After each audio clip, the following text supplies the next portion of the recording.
In the great hall of the Justice League, there are assembled the world's 4 greatest heroes, created from the cosmic legends of the universe. Johnny Rocket, Rodger Paxton, Chris Spangle, Marc Clair,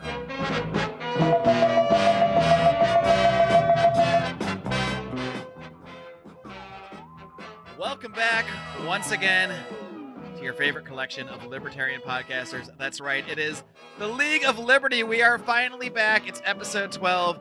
It took us a little while to gather the forces together. We were all off battling various tyrannical forces in outer space. I believe Johnny was in outer space with the Liberty Force. Spangle was fighting some local Indiana tyrants, and I don't know what Rodger was doing. But he was battling the TSA. He was smashing a small village with it. Yes, Rodger was crushing a small village with his beard. And that was the voice of Chris Spangle of We Are Libertarians. Welcome back, Chris. Hi, Mark. Who's just laughing hysterically right now. Probably at the fact that it took us about 12 minutes to even start this show. 25. For various technical reasons. Probably longer than that. 27 minutes, actually. Johnny Adams of the Johnny Rocket Launchpad. And lastly, we have, of course, Rodger Paxton of the Lava Flow podcast. Great to be here, guys. Now, I want to start this off by addressing a rumor out there. I heard a rumor that there is a fraudulent League of Liberty-esque group that has started a podcast as well that is trying to pass themselves off as some sort of counter group or something to that nature. Frankly, I think it's just a bunch of scam artists that everyone should stay away from. Have you guys heard about this at all? Yeah, they're a bunch of posers. You mean the largest collection of libertarian pussies I've ever seen in my life? Oh, nice. Well, I mean, you know what's funny, though? Clearly, I it's think the the largest majority group of them come from Lines of Liberty. Clearly, it's the largest group of pussies because there's not a Pax Libertas rep on there because they're such posers. They wouldn't even let somebody from Pax Libertas on there because they know it is a little Lions heavy, Mark. Let's be honest. Yeah, I mean, it is line heavy. Yeah. Well, they know that by adding somebody from Pax Libertas, it would yeah. automatically increase the awesomeness of that show. So they decided not to do that. So But the problem is nobody's ever heard of any of your other hosts. So. Oh, bullshit. I'm just kidding. Yeah. Yeah, this coming from Chris Spangle, who's got about 50 hosts that nobody's heard of. I have way too many, yeah. I trust me, you think after all the co-hosts I've fired, I'd have less, but apparently not. Have you fired them or did they quit? A little bit That's of both. The question.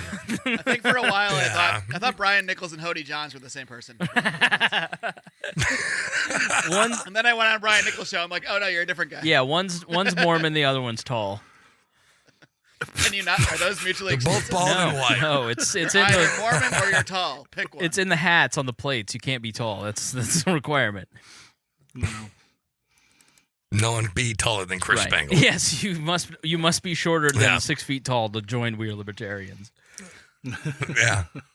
Yeah, everyone else is midgets. Fuck Brian McWilliams. He can't be on my network. No, he's way too tall. And too Can bald. never be. The funny thing about that is they're like, No, we're the bald we're the thing works Legion of with Doom, Chris. we're the badasses. Like Rodger and I call each other cunts out of love. Like they're not even remotely bad boys I of didn't liberty. hear a single person called a cunt on that show. No, so. none of them. They're all too nice. Like, how can you be the Legion of Doom and be nice? You're not villains.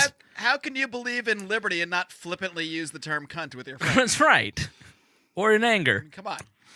I agree completely. But from the guy who calls Chris a cunt all the time, I completely agree. This is the part of the show where I apologize to my dad for using that word. So. Sorry, Dad. See, the thing is, though, Chris isn't a cunt. He's a front butt. I don't know what that means, and I don't want to. Google that shit. See, when a man meets a woman on Tinder, Here we go. It's a woman. No, Chris, I think you meant Grinder. Just So how you guys been? We haven't done this show in about 8 years, and it was great to actually see you it's guys only been again 2 months. It was on December video. 4th, so it's only been a couple of months. So I just figured I'd go with the give us rumors. some credit. I'd go with the rumors. Yeah, well, we had some shit going on in our real lives, and some of it good, some of it bad. Yeah. Unlike So- those Legion of Doom losers who are chastising us for not getting together. Sorry, but when you're 4 of the top libertarian podcasters in the universe, sometimes you're a little busy and you got some other things to do. I record like 40 podcasts a week, so Yeah, you know. we're not all it's not like we're all not running networks and editing hundreds of hours of audio a month and dealing with whining co-hosts. That's true. And I don't know about you guys, but I've got a virtual assistant do all that shit for me. Yeah. So I have Rodger's virtual assistant to do some of that for me. that's He can right, also you do. I forgot about that. Yeah, how's that working out for you? Good. He does more back end stuff. Like he manages a lot of our Patreon stuff and little stuff that I just can't deal with. so I like to edit my own. so you shows, got though, so I you still got a do that. guy to do back end stuff for you, do you? I was gonna say that, man. Jesus, you got a guy in your back end. Well, how's that I working out? hired a small Filipino boy to do some back end stuff today, He is very small. You're right. at Rodger's suggestion. Man, the Oh, my the God. rumors about LA are true. Wait a second. Now, at Rodger's suggestion, my ass, he has done no back end stuff for me. Just to be clear. Oh, it's all front end for Rodger. You said your ass, Roger. You did say my ass. Very mature, Oh. all of you. Yeah, well, You don't hear yes. this kind of stuff on the Legion of Liberty Doomalooms or whatever the hell they're called. No, it's all let's just all agree and be friends. Losers. We love each other and we're buddies, and we had nothing to do on a Sunday afternoon, so of course we can just start a podcast on the fly because we're losers and we don't have any lives, and we're not recording other podcasts, and we're certainly not doing. Although Howie has been on like 40 podcasts in the last week. I don't know what happened. Somehow Howie's stock just skyrocketed. I'll tell you why. Howie's on Twitter and he's killing it, and so Yeah. he's been getting in good with the Friends Against Government guys. Which, if you don't listen to their show, it's really good. They're It fun. is quite good, but I gotta say, and I'm going on the show soon, so I'm gonna call them out on this live in the air. Kind of a Lions of Liberty knockoff, which I'll even admit was amazing. Totally that's what I said to him. I said your show reminds me of 2013 We Are Libertarians. Not that you're behind the curve or anything, but Or 2015 Lions of that's Liberty. Either one. right. Like you're just ripping us off with all your cute little catchphrases. Yeah, and but let's be fair. Neither Lions of Liberty nor We Are Libertarians were the first podcast to do what you guys do. I mean, name any podcast that has done what I do. Not a single one of them out there does what I do. I built mine from the ground up. You guys, and you guys kinda that copied isn't everybody else. that isn't a signal to you that maybe you should rethink some things. I just went to Howie's Twitter because and he It's actually working out great changed- for me, Chris. I mean, Patrons keep coming in. I mean, it's working out great for me. I know, I'm My teasing. numbers keep Howie going actually way up. changed his Twitter background, not the regular avatar, but like the background at the top to the Legion of Liberty Doom logo. So, Well, I do yeah, have one when thing you've to got say. nothing going on in your life, then Yeah, a very small show that nobody is listening to becomes the centrality of your life. I'm not talking about We Are Libertarians. I do have one thing to say though, this Chris. is You not mentioned earlier that autobiographical. You mentioned earlier that Brian couldn't join We Are Libertarians because he's too tall. I contend that Brian couldn't join We Are Libertarians because he's an actual libertarian. But just saying. Ooh. Oh, fuck. Here Well, we that's go so again. You know That's what's cool, so though? original, You know what's Roger. cool, Chris? So original. That's the first I time that am joke's ever been on made. So your yeah, that's kind of show. original. Just saying. I remember when a young Brian McWilliams supported the California high-speed rail vote like 10 years ago. Oh, that's And fine. I Oh, I chastised support him it. for it. And he Dude, if was I even could look- becoming a Ron Paul guy, but he's like, but I want high-speed rail. I'm like, this is going to be a corrupt piece of bullshit like it always is with all this government stuff. And he's like, well, I don't care. I like it. I'm like, well, you're stupid. 12 years Yeah, later, it makes the me fuck wish is I'd right. started my podcast 10 or 15 years ago and see my evolution over that. Because, I mean, the evolution over the last 4 years has been, pretty good as well. But over the last 15, oh, my God, I would be embarrassed as to who I was 15 years ago. I read. actually have that because I started in radio in 2004, so I have all this tape from 04 all the way up until now, and I go back and listen to stuff that I said in 07, 08, and I'm just like, ugh. And then, even the beginning, we've done We Are Libertarians for 7 years now, and it's just... it is a continuation. It's been such a great learning experience, which, Roger, we've mentioned that. Like, the best thing about doing our shows is that we're constantly learning. And so, libertarianism is a constant, and you're the one that changes against it. It's not, how do I adapt this philosophy to fit my needs? It's a standard set of ideas that you're kind of always negotiating against. So it is kind of fun to go back and listen to some of that early stuff, and you're just like, I was an idiot. Right, yes, For absolutely. me, it's brutal, and it's more a lot of my I went back and listened to I think it was like episode 13 or 14 because I was I had interviewed G. Edward Griffin back then, and I wanted to go re-listen to part of our conversation, and not even the beliefs or anything that I said, but just like the way I host the show was just brutal. Like I couldn't even listen to it. It's like I'm just so obviously, and I think I still do this to some extent. I mean, we all do a little bit of a different podcast voice than, you know, if you're just chatting with someone, you know, at the bar or something. But I was so overly like podcasty that Rico actually said he thought it was the birth of my Gary Johnson, my fake Gary Johnson voice. I'm like, well, hello and welcome to Lions of Liberty, and we're going to do a great interview, and we're going to talk about the Federal Reserve. And, oh God, it's just I cannot. I actively tell people not to listen to my first handful of episodes because they were, not only was the content just subpar, but the audio editing. I mean, because I literally started podcasting and had never been in the audio world ever. So, I mean, I basically had to learn all of that on my own, and those first few episodes sound like total ass. So I'm kind of embarrassed by those, but I'll leave them up because, you know, just for posterity's sake, I guess. Yeah, I mean. Yeah, the first few episodes for me, guys, I don't even remember. Well, your first episode didn't even air, isn't that right? That was the problem. They were so bad.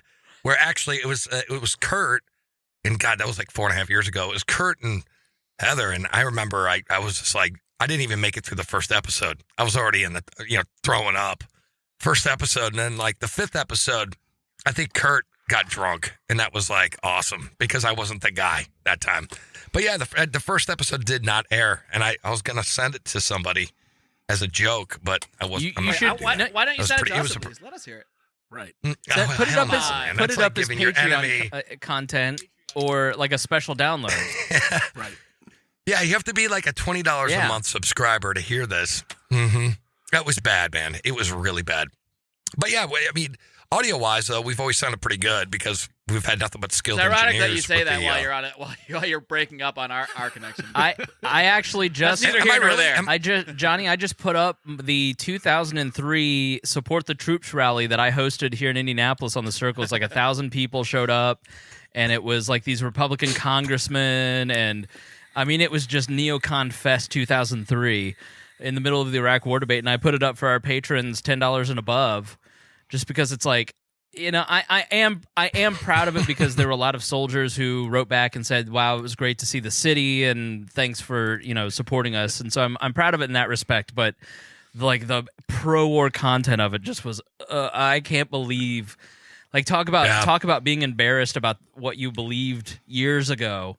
So that it was kind of like I don't want to put this up because I'm embarrassed that I ever thought this way, but you know, if you can't give people a reason to make fun of you, then what are you doing as a host? Yeah, you and I, Chris, come from, you know, similar backgrounds. I was a, you know, big neocon who, you know, literally cheered the first Gulf War when it happened.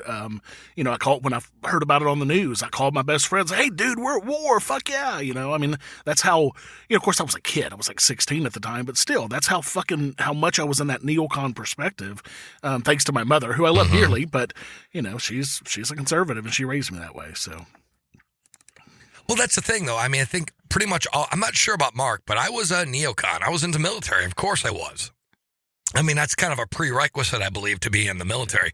But then I started seeing what was going on. So I still had some kind of pro-war viewpoints when I first became a libertarian, or justifiable war. I'm like, well, that was justifiable. I tell myself that. But yeah, I wasn't a libertarian. I listened back to the old episodes. I'm like, Jesus, I believe that shit. And it's been the guests, I think, that were the people that helped change my mind, and the readings that I've done since then. It's been 4 years, so I got a lot of practice at it and figuring out what the fuck libertarianism is. And now I think I have a pretty strong grasp of it. But again, I'm always learning. You know, there could be something that I hold now that I could be my opinion could change 2-3 years from now. So it's the constant evolution. I think if we stop where we're at and think, oh, I know everything and I have the answers to every problem, that's when we fail. That's where we start to become inefficient and Patreon money stops. Yeah. I mean, right. I mean, there are still things that I struggle with the non-aggression principle. So, and, you know, I know all you guys think that I'm a, you know, like beating my wife, for example. It's always a conflict when you have to do it, but you're like, is that not aggression? Is that breaking the principle? Right. I mean, there's always that also struggle. a joke, Dad. Of course. I was going to say, I guess my biggest struggle at this point is still abortion. I mean, from a personal perspective, I'm pro-life completely. I could not imagine, taking life, especially when, when I was younger, I dated a girl who I didn't even find out she was pregnant until after she told me she had the abortion. And, that's something I live with to this day, that's a big, tough topic for me. Especially when, a lot of libertarians, who are pro-life still want the government, who are pro-choice, want the government involved in that situation. I struggle with that. What's your issue? Here's the thing.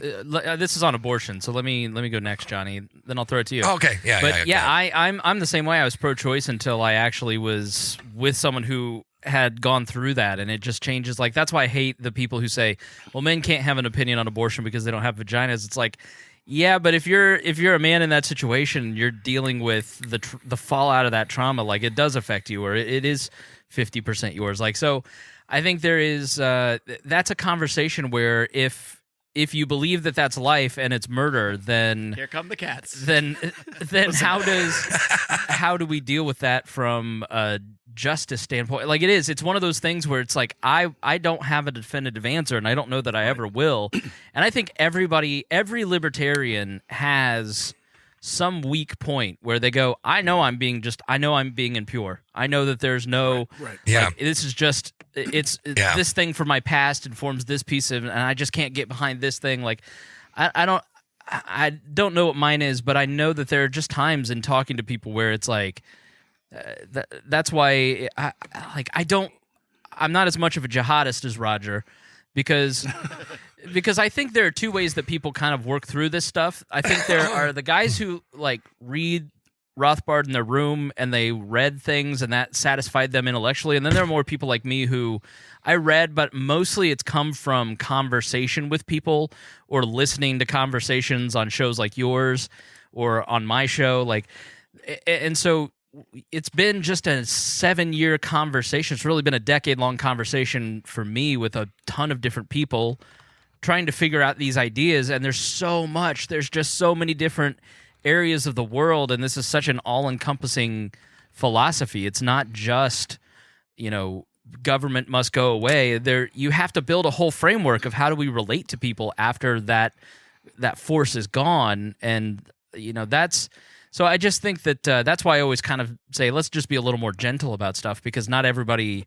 I mean, even people like Rodger, who's the most hardcore person I know, goes, yeah, I'm still struggling with stuff. Like, and I think that's comforting for people to hear, Rodger.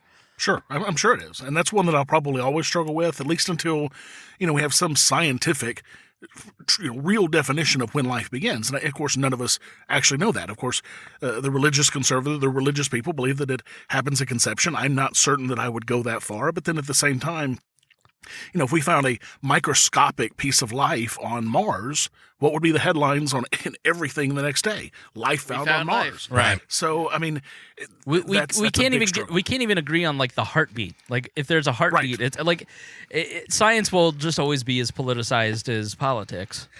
Yeah. Well, in regards to abortion, I think both positions are right based on whatever that morality is. And again, I don't even think it's a libertarian issue per se. I think it's more of a community thing and a family issue. I don't think it's. I'm going to have to disagree with you, because if it is a life, and if you are taking that life, and if you are initiating aggression, that's a libertarian position. I'm not ready to say that that's the case, because again, I don't think we have the scientific evidence to back that up. I'm with you, but I think both sides are right, though. I mean, if you believe that life starts at conception, that is your own moral positioning. Now, of course, I don't think anyone is pro-baby killing. I don't think that is what we're saying. I just say surprised. At a certain point, I don't know. He might be in Virginia and the governor. I don't know. Right. Nice. I'm just saying, at a certain point, Might have dressed up as we Michael obviously Jackson know. once or twice, maybe. Goddamn. At a certain point, I think it's murder. But if it's 2 weeks, that have gone by, I think it's still, it's subjective in a sense. I don't know. I don't know. I am bothered by I'm a little bit bothered by the pro-life but keep government out of it libertarians in a sense. Not really, but it's kind of a little bit inconsistent, because if it is life, and you do believe it's morally wrong, you do believe it's murder. If you're someone who believes it's murder, maybe not all libertarians take that stance, but if you are pro-life because you believe that abortion is murder, you should be. I'm not saying necessarily the state in the grand libertarian sense, but you should want enforcement just the way you would want someone arrested for regular murder in today's Right, society. just like I said, you should want justice rendered for a life taken. And so I do agree with you that is an inconsistent position amongst a lot of people. I think it is I think a lot of it comes down to people don't want to be judged. And this is such an explosive topic. I mean, I find it interesting, and I think that Do people get fired up about this? I didn't know that. Well, yeah. So, 10 years ago or 15 years ago, when I started in talk radio, I worked in talk radio to 2004 to 2008. Like, the one topic we did not talk about was abortion because it was too inflaming. And it feels like every topic now is so inflamed that if a kid wears a MAGA hat, like it's an abortion debate in terms of the emotion spewed. Mm-hmm. And now people are having conversations about abortion like this, where it's a reasoned debate going or a reasoned conversation. And like it is weird how we've kind of gone on these bigger issues. We're having better conversations, it seems. And on the superfluous stuff, we're having stupider conversations. Right. Here's the thing, though. I mean, I would be cool with the position that I would take the position that life begins at conception, because that's the safest route. And me personally, I kind of lean that way, personally. But again, I also look at it like this, is that if somebody is going to have the abortion procedure done, I'd rather it be done under safe circumstances instead of throwing her down the stairs or some bullshit like that.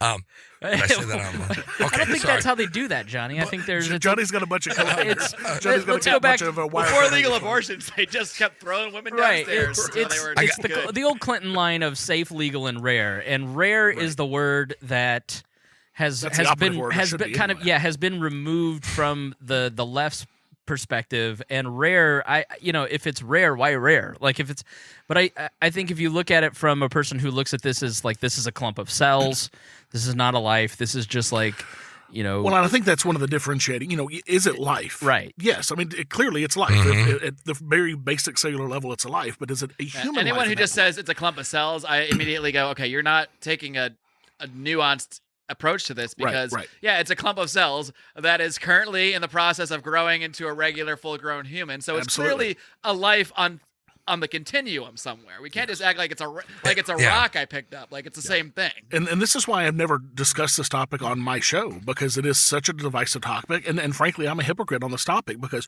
while I believe that, yes, abortion is taking a life, I am not willing to say that women who have an abortion should go to jail for murder. I'm completely inconsistent on this position. I'm kind of with you on that, too. The fact is, even in a libertarian sense, sometimes you have the right to take a life. And I'm not saying that necessarily abortion is that time, but there are times when that is allowed. And, I think we have to weigh the fact that there are two lives involved in the conversation, and they both have rights. The woman has a body, and she has rights to use it in certain ways and not use it in certain ways. And if that baby or that clump of cells or what have you is also a life, it has an extent of rights too. So any conversation has to be at least recognizing both of those individuals having rights, and then how do we figure it out from there? And it's probably, I agree, it's like the most difficult subject for me, especially where I'm coming from. I was adopted. I'm very glad I was not aborted, because the world is more libertarian with me being here than it would be if I wasn't. I feel strongly. Well, that's debatable. I think at least like one person's a libertarian because of me, right? At least like one. I'm not going to say anything, but you're kind of like We Are Libertarians light, but. Man.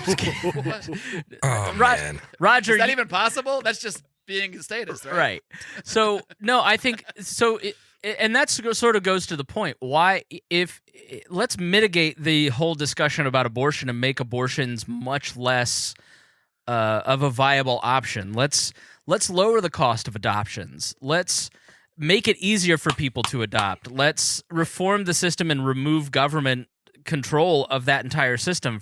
Let's allow people to buy and sell babies. Honestly, buy and sell babies, put them on a fucking free market. Absolutely. It would solve so much of this issue. I agree. Right. And I think that's where libertarians, I think we have bought into, sometimes we buy into the issues that the left and the right use to hype each other up to drive donations, gun rights, abortion, and immigration. These are the only three things that really drive people to donate money. And so that's why the left and the right on the extreme sides just inflame their sides over these issues. And so I think as libertarians, yeah, we should have a place in a lot of those conversations, especially gun rights. But when we look at something like abortion, the reality is that prohibition is never going to work in this case or in any other instance. And so how can we reduce the size and scope and control of government in other areas that will make abortion less of an attractive decision, because financially it's cheaper to get an abortion than to go into the adoption, like to deal with the adoption markets, and maybe people don't even have some of that information on how to do that. So I think it's a place where libertarians could be leaders if we don't wade too far into the left and the right's fight and started saying, well, what about these other alternatives? How do we build a free society so that everybody has their needs met and nobody feels like the gun is against the other person's head and they have to fight for control of the gun? It's not always economic either. I mean, I think a lot of women don't want to go through the trauma of 9 months of pregnancy. And I can't speak on what that's like, but from what I understand, it's not really a good time. So it's really hard for me to say, you're pregnant and tomorrow I'm telling you, you must spend the next 9 months of your life as an incubator and putting your body through this because I said so. But I do believe if we had a more free system where you could provide more economic incentives, maybe if a person, doesn't want to just carry a baby to term to give it up for adoption or whatever. But maybe if someone's going to pay them $30,000 to do it, they will, or $20,000. Right. Maybe suddenly, okay, I'm willing to go through this because I could use that money, and then this baby will come to term and have parents that just paid me to carry the child for them that was already born. So, I mean, right. So, Mark, really quick on that. Good point. But what about the women who are in a life-threatening position? Where if they have to get rid of the baby or the mom's going to die, you got all these medical and issues. To me, that's a pure case of self-defense against the problem being caused by the fetus. Even if it's not that fetus's fault, it's still. And is it murder at that point? I think in that particular case, it's not my fucking business. Like, I think I've gotten to a place. Well, that's what I'm getting at. I think Rodger and I seem like we're on opposite ends, but I think we are headed and are going to end up in very much the same place in a lot of different ways, even though we have different styles and different interests. And like, I just look at the conversations we have now, and I go, how does this affect me and the 100 people that I talk to on a daily basis? Like, there's no reason for me, for a senator from New York to have an opinion on a governor in Virginia because they're running to be president, controlling all of us. Like, if a woman and her doctor are having a conversation about a traumatic medical procedure, why should I be involved in her decision as a taxpayer, as a representative, as a voter? Like, why is it any of my fucking business? Like, at a certain point, and with a lot of these conversations, we just have to lead the way and say, just butt the fuck out. Okay, so we're looking at things as of now, and this is the thing. I think we have two different versions of the story we could talk about. We could look at a free society versus the society that we're in now. So let's just say we're in a free society.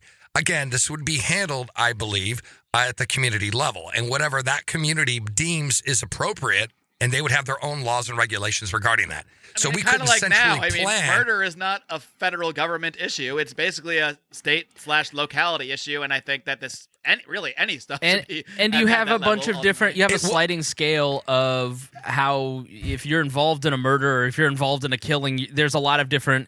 There's first degree murder. There's so there's different scales to it in terms of how you remit justice.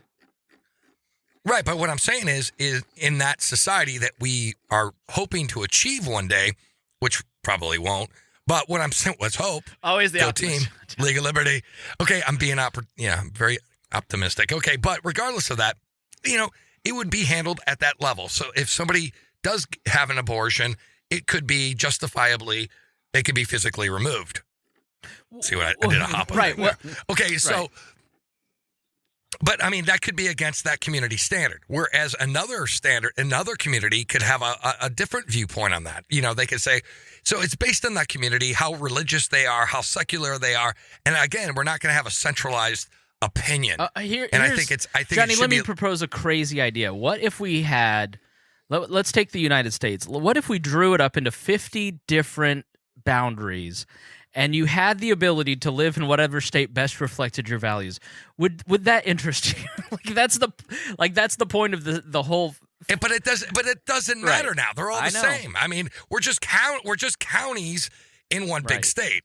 Versus we're not different states. I mean, we can get into, now we're getting into political, constitutional law and bullshit like that. But what I'm saying is that is not the thing. We are not a great experiment anymore. We all are under the same laws, and whatever law in fucking New Hampshire has is the same goddamn thing in Seattle, or Washington State. What I'm saying is they're very similar. There's some minor differences, but who gives a fuck? I mean, they're all generally the same shit. They all take the same government, federal money, and they all comply with federal law. And so now we're just another fucking county in a big state, which isn't right. So if you want to tell us all the ways that you disagree and how we're wrong, we have a Facebook group. So look up the League of Liberty Facebook group. I don't know an enormous amount of on the abortion issue. So if you're a listener out there and you want to make a comment, go to the Facebook group and leave a comment there. Here, one other thing. Here's another issue, though, guys, I think is kind of important. I think my gray area where I'm kind of been struggling for years now on is immigration. Oh, sorry. Heterosexuality. You could talk to Kim tomorrow about that. I have nothing to worry about there. But regarding that, the great thing is there's a lot of answers to that problem, but that is my gray area. You were talking, Rodger, that abortion is your area that you don't know. Well, mine is immigration.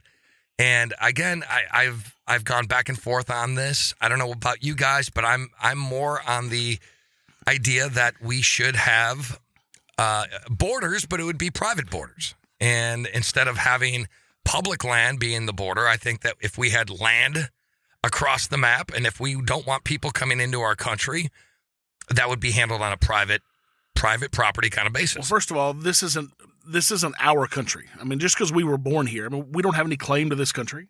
This so-called, public lands, it's all bullshit, because try to go use that property for something that you want to use it for that's not allowed. It's not public property. It's not your property. Even your quote-unquote private property. You don't have all the rights to the property your house is built on. Exactly. You just have the rights to the structure. You're right. Yes, but you're definitely on the right track. I think that the issue at its fundamental core is a private property issue. If I want, Jesus to come, trim my hedges or trim my wife's hedges, whichever the case may be.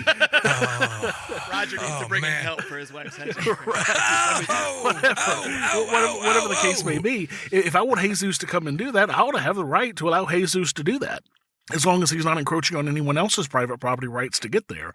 And this whole public property rights bullshit, I mean, that doesn't make any sense. I'm not talking about public property rights. I mean, okay, first of all, don't take my words out of context, because I agree with you that we really don't own our property. Fuck you, Rodger. Don't take his fucking words out of context, you fucking prick. So what I'm saying is, I know if we really truly own property, we wouldn't pay property taxes, right? So again, I understand that, but I'm just saying, in a free society, it would all be handled by private property. But the question does come up, is that if you keep bringing people into this so-called invisible border state, what I'm saying is it's going to continue to perpetuate the problem of social welfare and government expansion. I mean, two wrongs don't make a right. Question. Two wrongs don't make a right. Just because we're wrong on welfare doesn't mean that we should also be wrong on immigration. Will some people take advantage of the system? Absolutely. Will the vast majority of them take advantage of the system? Certainly not. And even if they do, that's a case for ending welfare. That's not a case for putting a border. Many of them have Social Security numbers that they have to pay into to sort of fake their right to work, and will never get those benefits. So in many cases, they're doing the opposite of scheming the system. No, what I'm getting at, though, is they're still going to continue to vote progressively, regardless of left, right, or in. That's a case for ending voting right there. That's not a case for race reform. That's a case for ending voting. The reason that argument often drives me crazy is because it's not like they're voting Libertarian. So it's basically saying, if only they came and voted Republican, that would be way better, which I don't think is better. No, I'm not saying that. And I'm not saying you're saying that, but No, because when I The made, argument No, of put Republic- words in his the mouth. Put argument of words in his mouth. You Republicans. two fight. Come on. no, I was saying This is that the there's episode a where we all put difference. words in Johnny's mouth. No, the difference is a lot gonna of people put like something this. in Oh Johnny's God, mouth. Jesus Christ! Okay, sorry, Johnny. Go ahead. What I'm getting at here is I'm saying progressive, and I don't mean Democrat or Republican. I'm not even talking in that sense. I mean the growth of state, and it's going to continue to happen because people want free shit, and that is Well, what but people. again, Well, maybe we should make them But libertarians. do you want? but do you again, want? that's voting. I mean, Right, that's do you what want voting to- does. Voting always increases government. Voting never decreases government. So you're making a case for ending our political system as it is and ending voting. I agree with you on that, Johnny, 110%. You should. But you that's should, not. But that's not the case you're arguing. You're arguing that we should stop people from crossing an imaginary line that some people drew up. That you know, is hundreds that of years is ago. my. I know that is my questionable if I am a libertarian position on that issue. I mean, that's the only thing I'm talking about. In a free society, I know what the answer is, but what do we do now? And that is where the gray area We work comes to in. end welfare instead of ending immigration. this We is work one to- issue where. And I'm with you on that. This That's- is one that's issue true. where the Mises Institute, I think, has done a disservice because if you, I think you should have Alex Narsweth or however you say his name from the Cato Institute on to ask these questions of him because I don't think there's Alex any. Nutsweat? What? I don't. What's his name? Alex Narsweth. I'm I not. thought you I'll said look into it, Alex 'cause I'm Narcissus. looking to do a show on this topic. He with is someone, by so- far he's the senior immigration policy person at Cato, and he's the best Yeah, I person know. on it. And every thought that you're having, Johnny, he has done a great job of answering on like Free Thoughts, the Cato Institute podcast. Like he's really sharp on this stuff, and I think the Mises Institute is kind of soft on this for whatever reason. Like I heard I Lou don't think that- Rockwell give a speech once saying, we shouldn't be for immigration because it might be a violation of the NAP to have a person of a different culture living next to you. And I went, Sure. well, and- that and- seems like you might have written some newsletters for Ron Paul in the 70s. But Yeah, right.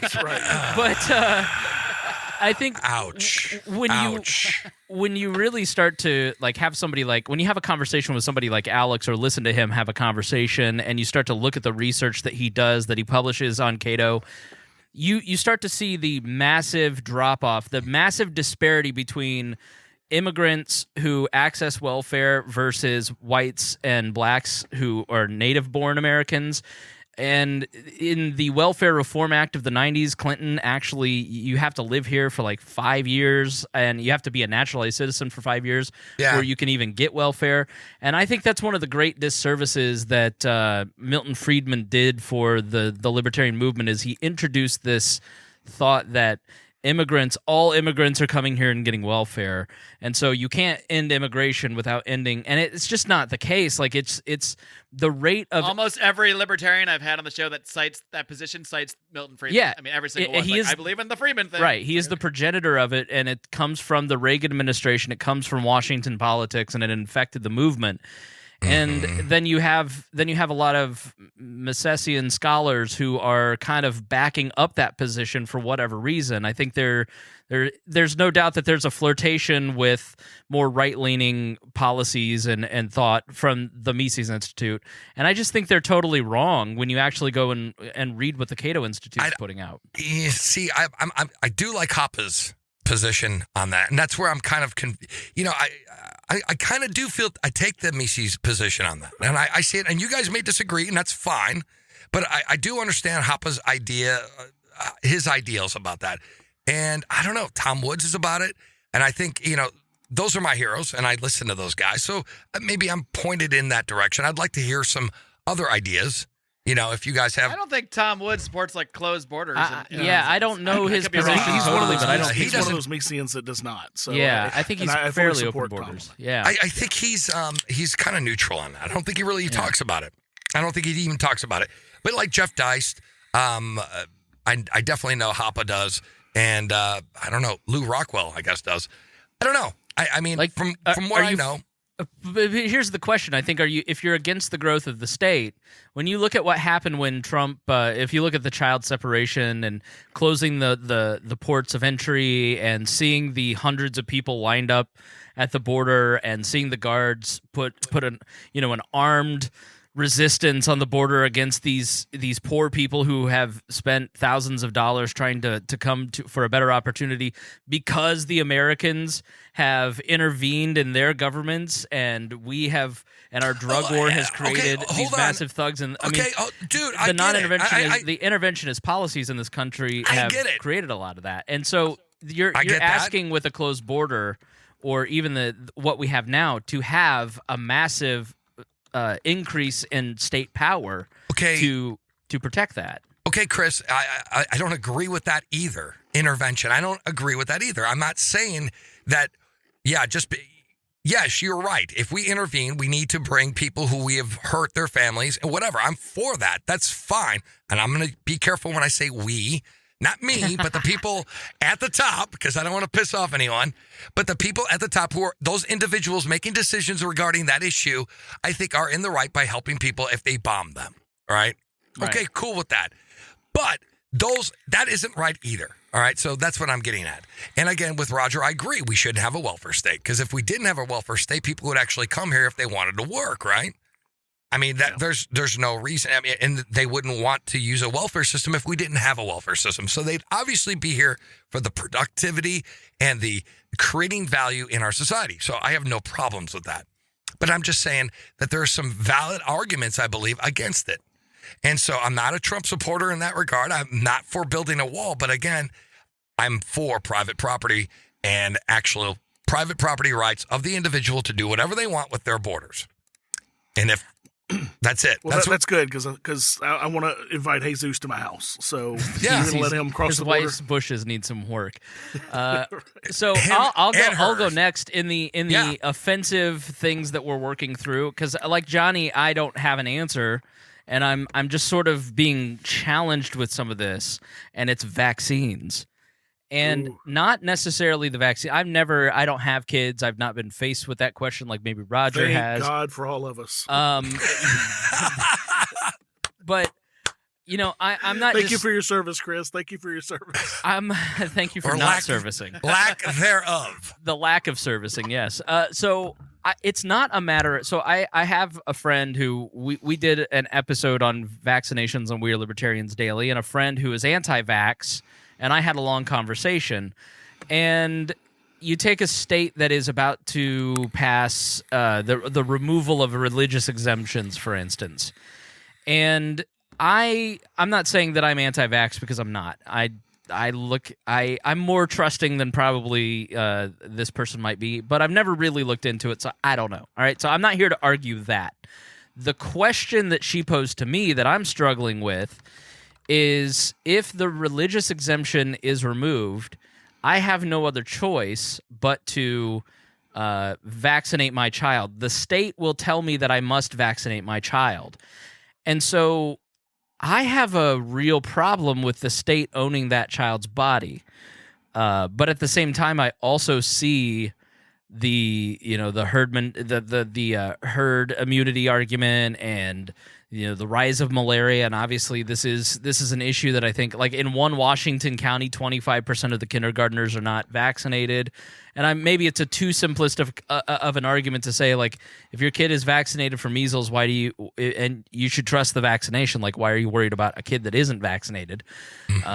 But I look at that and I go, I have a real problem, or a real tough time with parents not getting their kids medical care, or in the case of maybe even CPS, where it's an abusive situation, maybe not physically, but the kid is in a neglectful situation. I have a tough time with these sorts of issues, because it's an innocent child, and I respect parental rights, but at the same time, what do you do with the parents that aren't capable of taking care of their children?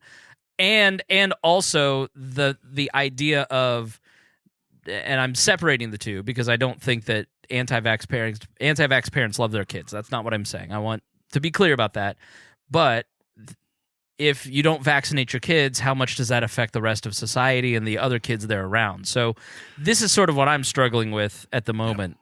Well, and again, it's a property rights issue as far as I'm concerned. I Yep. mean, if I want to not allow unvaccinated people on my property, then I should have the right to do that. There you go. And any business should have the right to do that. And then certain people, people who are unvaccinated would have less access to certain things. But going to the family issue of, it almost being child abuse, and I agree with you that is certainly a concern because they're not getting valid medical care. I did one of my very first episodes, episode 5, was called "The Rage Against the Vaccine Edition." Mm-hmm. Right, I remember that, Roger. I remember that. Yeah, I think vaccines are extremely important. I think they're medically necessary, but I'm not going to force anybody to put chemicals in their body or in their kid's body that they don't want to. But I also support the kid's right to leave that family situation. And in this current situation, in our current society, kids are basically the property of the parents instead of little humans. And I mean, they're little adults, basically. They're little humans. They have the same human rights as anybody else. They should have the right to leave their family environment any way that they can and choose another family environment if there's another environment that wants them. Well, I think that's a really well structured kind of here's how it'd work in a libertarian society argument. But if you take somebody who is maybe let's say a special needs kid, kindergarten aged, the parent doesn't want to vaccinate and they don't have the means to homeschool or send, in the case of a special needs child, a lot of times they need a lot of social interaction, so homeschooling is actually less beneficial. They can't afford private schooling. I think that's where sometimes we have a disconnect in the libertarian movement. We say, here's the way that it should work. And that doesn't really leave that parent with a lot of answers because, well, that's not how it's working now in my reality. So how do we negotiate this? And so I look at it and I go, religious exemptions should exist first and foremost. But you shouldn't, as a politician, take that away from a parent and then force vaccines onto a child. But then I totally get the other side of the parent going, I don't want my kid going to school with somebody who hasn't been vaccinated. Right. I support vaccines. I think they're a great thing. All right. My co-host, Raylene. If the kid has been vaccinated, does it theoretically matter that if another kid around him isn't? Exactly. That was the point I was going to make. But see, the big issue with that is there are many people who can't take vaccines because of it's not about the vaccinated kid; it's about the kids that can't take vaccines and exactly. Or kids are either too young or they have immunodeficiency issues that they just can't take vaccines. Those are the ones that are really at risk, and not to mention the fact that vaccines aren't 100% effective. Some people get a vaccine and their system, their body just doesn't take it. Yep. So again, I mean, that's why I think that it is a private property right. I agree. I'm with you on that. Keep your kid away. I'm with you on that, Roger, and a good point. And here, again, I don't believe, is it a good idea to get vaccinated? I believe so. But there would be no state enforcing that. And again, it could be if you in a free society, I'm going to go back to our free society example over here to my right. We have a free society. That business or that property, if you want to go to this particular school for your kid, you may have some stipulations that business or school or whatever may say you need to be vaccinated to come here. So What do you value more, being vaccinated or going to that school? It's up to you as the parent to decide and up to the individual child to make that decision also. Absolutely. I couldn't agree more, Johnny. Wow. Mark, you want to weigh in on vaccines? Not really. What's your gig, man? So we got Chris. His issue is vaccines. We got Roger. What's mine? What's your gig, man? Mine's immigration. What's yours? I mean, abortion is. I kind of am with Roger on how difficult abortion is. I mean, I kind of laid out my position, but my position. I was starting to say this earlier, but for a long time I was just simply anti-abortion and pro-life because not really from a philosophical perspective, just because I was adopted and I thought, well, why would anyone have an abortion when they can just put a kid up for adoption like me? But I also realized that my anecdotal life experience is not really a way to go about rights and deciding what people's rights are. So I had to think more deeply about things. And upon thinking more deeply about things as a libertarian, as someone concerned with individual rights, it's hard for me to sort out because I completely and wholly respect and understand the rights of the individual woman and her body. And I also completely and wholly recognize that what is growing inside her is beyond just a clump of cells and is absolutely a life that is growing and in the process of growing into a full human. And at some point upon that spectrum, you can't do that. I mean, you can I'm basically an evictionist with reservations. Well, that's what I was going to say. And I'm with you on that. And it's pretty rare to have such a situation where two people's rights bump up against each other in such a strong way. I mean, abortion is really the only topic I can think of where that happens. And I don't think we have all the answers. I mean, I think the evictionist idea that's on the right track, maybe, especially since I read an article just the other day where a woman had to get stomach surgery, and they removed her womb completely to perform the stomach surgery and put the womb right back in, the pregnant womb right back in. So, I mean, we're getting to the point where scientifically these sorts of things are much more viable. So I'm kind of on that, that evictionist train too, but it's not perfect either, in my opinion. It's inconvenient too. I mean, it costs money too. You know what I mean? Here, my other libertarian qualm is I don't think it's a big deal if the Coast Guard rescues people. I'm with you on that. Yeah, I can see that. I mean, I don't like how they're funded. I'm just saying it's not going to be my main target of anger. I'm just kind of joking, but I mean, there's some things government does that while I do not think they should be funded that way, I'm not going to be like, oh no, fuck the government. They save these people who are stranded at sea. It's just like, I think in a free society, we'd still want to fund organizations and groups that did stuff like I that. I always get confused by the libertarians who have their bugaboo about this is a place where the government like the Coast Guard, they're effective at helping people. Burn them down, that's my main issue. Can we start with the military that's killing people and not help? Let's end the war on drugs, and then maybe we can talk about but the Coast Guard is the Coast Guard is a big part of the war on drugs. Though. That's true. Really no, you're absolutely right about that. I was just very being flippant about it. I just mean the idea of rescuing someone at sea is not upset me. The biggest issue with that, I think, is firefighters. I mean, we all want firefighters. They don't go patrolling our streets and that sort of thing. They're not setting people's houses on fire and be like, well, pay me money so we can put it out. So I think that's a better analogy than the Coast Guard. Yeah. But even still, I mean, they're still stealing money from us to do it, and it's a tragedy of the commons. They have to protect everybody the same, and that's when you have the issues with the folks in California who were the rich people, Kardashians or whatever. Me. Because because their house was protected by private firefighters. It was paid by their private insurance. So, Mark, what would you do if you did 23andMe and then you found out that Bill Weld was your real dad? Jesus I would Christ. tell him. I would. Why? Why would you? Well, of course, how do we talk about libertarian controversy and not have Bill Weld come up? Right, anyway? of course. I would say, Bill, I appreciate the fact that you helped to bring a real libertarian into the world. I would commit suicide. Just I would say it's true. Bill finally did create a libertarian. Right. Well, here's the thing. So here's the speaking thing. of Bill Weld, He there's left. a lot of people who are concerned. There's a lot of people concerned that Bill Weld is only doing this Republican GOP shit to increase his name value, and then he will come back to the Libertarian Party seeking our nomination, at least for vice president, because we have a sore loser laws. I interviewed Matt Welch in an interview that has not yet been released, but that's basically what he said. Because Bill Weld has to know he cannot defeat Donald Trump in a primary. There probably won't even be debates held.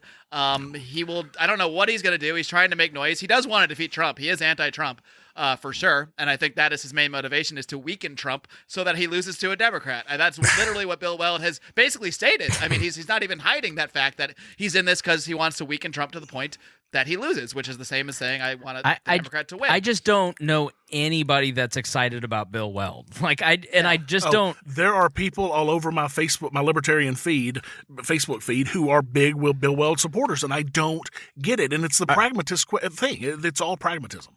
Is it just it's certainly not because I don't think he's even a pragmatic choice. It's not even pragmatist. I'm pragmatic. They call themselves. I saw him speak in Indiana, and I learned two things, and I posted it in Raw Audio Politics, which is a podcast we have on the network. But when I saw him speak, I learned two things. First, that when you hear his version of a lot of the things that he gets dinged for, you go, it's much more fair when you hear his explanation of it. And two, he's incredibly boring. He's and he's a wonky person, and he has no clue about the broader strokes of what libertarianism is still. And like everybody in Indiana, which is one of the more pragmatic Libertarian Party states, like afterwards, I made a point of asking almost everybody, so like, what'd you think? And everybody just went, meh.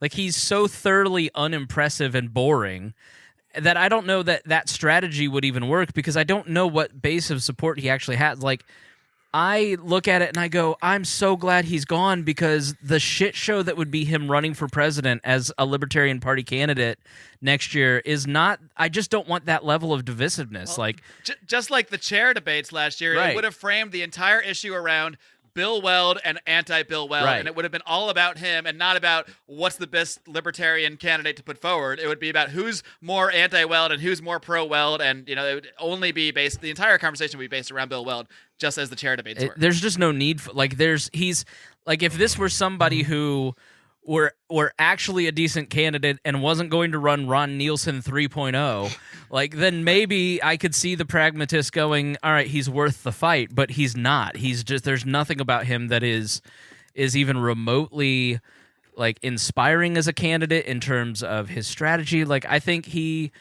had some value, and I think that the he did. You say so? No, he I did think not. He had no value. this is where you're wrong, Rodger.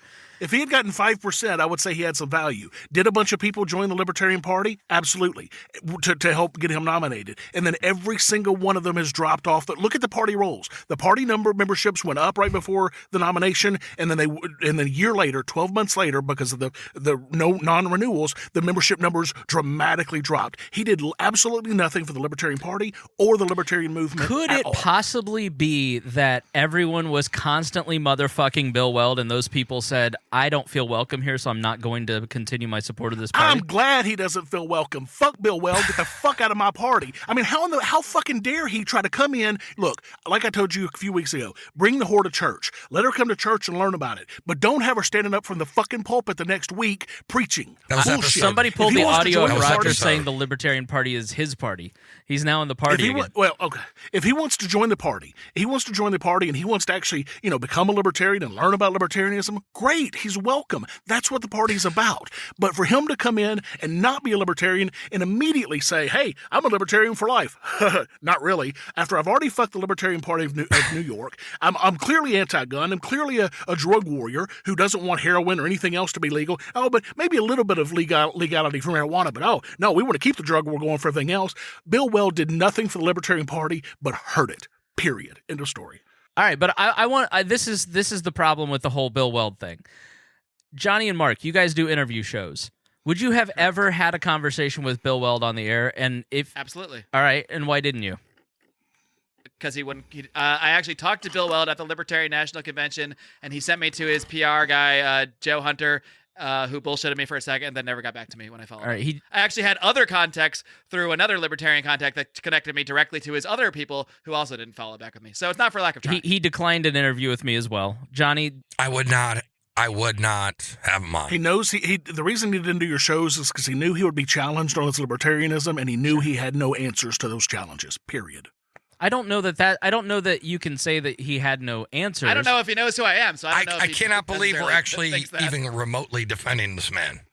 Why Oh, I'm why defending would- that I would interview one of him, us not is. that I like him. I would interview almost anyone. I think that the person had an accomplished record and had actually won elections, and if you're running a party about winning elections, accomplished record of statism, absolutely. And if our only mentality is they can win elections, then my God, we could pick any fucking status. So then, why do we even have a Libertarian Party? I'm not saying running for president. I'm saying you wouldn't have a conversation on air with somebody who's won elections if you're trying to teach people how to win elections. Why give him airtime? Would I have him on my show? Sure. So I could tear him down and explain to him what true libertarianism is and find out how much of a libertarian he really is. Would I? If I had an interview show? Sure, I would. If he asked to be Is that on. an effective way to actually get him to change his mind? It worked for me when people started challenging me when I was saying I was a libertarian, but I held a bunch of unlibertarian beliefs. It absolutely fucking worked on me, hands down. I would not be the libertarian I am today if people had not challenged my non-libertarian beliefs. Let me ask you. How else am I supposed to learn? Go ahead, How John. else do you learn if somebody doesn't challenge you? Go ahead, I'm just Johnny. saying, he's the type of guy, it will not change. It will not change. He's already set in his ways. He's not going to backstep. That's a lost cause. Talking to people like Rodger or guys down the street or guys who want to do a podcast or guys who are interested in liberty, if they're interested in it, they're going to have an open mind. But I don't think he is, and I mean, he's just, when people defend him like, well, he can win, we might as well just vote for another fucking Democrat or Republican. So what's the point? Like, why would I give him any fucking airtime whatsoever? Because if I did have him on my show, I'd be promoting him in some weird way. Now, I could get on the show and be like, you're a fucking idiot, and you're a dick, and this is what you did wrong, and this is what your viewpoints are all fucked up. You don't want to have some level of understanding of somebody that you're talking about. I understand. Have you ever heard him give a speech? Have you ever heard him do an interview? Yes, and it's yes, many times. I mean, he was very public there for a while. He was giving speeches. He was on the fucking news and stuff and spouting non-libertarian shit while that libertarian name was by his fucking name. He's talking about how we need to ban certain guns. We need to keep heroin illegal. We need to do these things while he's got the big fucking L word right by his fucking name. Fuck Bill Weld. So that was 2 years ago, and then Adam Kokesh 2 years later says he's made some progress. You don't want to hear what that progress might be? Well, it's not anarchist. I guarantee you, Chris, that when he starts campaigning against Trump, he will not sound like a libertarian in any way, shape, or form. I agree with you. Which is, I will bet you $1,000 right here on the show that the vast majority of what he says is anti-libertarian. I'm not going to take that bet because I agree with you. Which is why what I heard. Hey guys, if you want to keep going, we could wrap. But I do. Have I don't want to keep going. This is okay. I just wanted to hear. I'm enjoying it, but I do have to start another show. I wanted to hear what you and Johnny had to say. I knew what Rodger was going to say. Yeah, if Bill Weld was my dad, I would thank him for making me a libertarian by birthing and not abort, and by not. My response. No, I wouldn't, and I'm not going to give the man any credit or response or any platform because what he says. I would interview anybody running as a libertarian to find out their story of why they're calling. I wouldn't because he's not a libertarian. So, but that would come out in my interview in my nice way of doing this. So. Right, gentlemen, it's been awesome. I'm glad we could tackle some non-contentious topics today. And we will continue next week. I think we're going to try to make this. We're going to get back on track. I love that Bill Weld was the most controversial, and somehow that doesn't abortion, immigration, like no big deal. Completely proved Bill Weld. How dare point. you talk about Bill Weld like that? Till next time, folks. Don't forget to tune in to all of our programs and support any and all of us on Patreon. I should point out we've talked about our super fans before. Jason Carrier's one, I believe it is Craig DaCosta.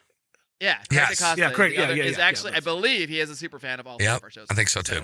Shout out to Craig, a super fan. Support all of our shows, or at least support one of them, which you have to be if you're hearing this right now, unless you've hacked into our feed. And of course, listen to the Lava Flow podcast. Listen to Blast Off with Johnny Rocket and Raylene Lightheart. Don't forget her. Listen to We Are Libertarians if you want to become a libertarian light. And I'm just kidding. I love this shit. I just had to be Rodger there for a second on you. And listen to Lions Liberty first, and then get to those other stuff later. Oh, God. All right. Until next time, guys. We ready for this thing? We don't need to practice, do we? Until next time. Ready. Liberty! Fuck yeah! Fuck yeah! Fuck yeah! We are awful at that, and we'll always be. Fuck yeah!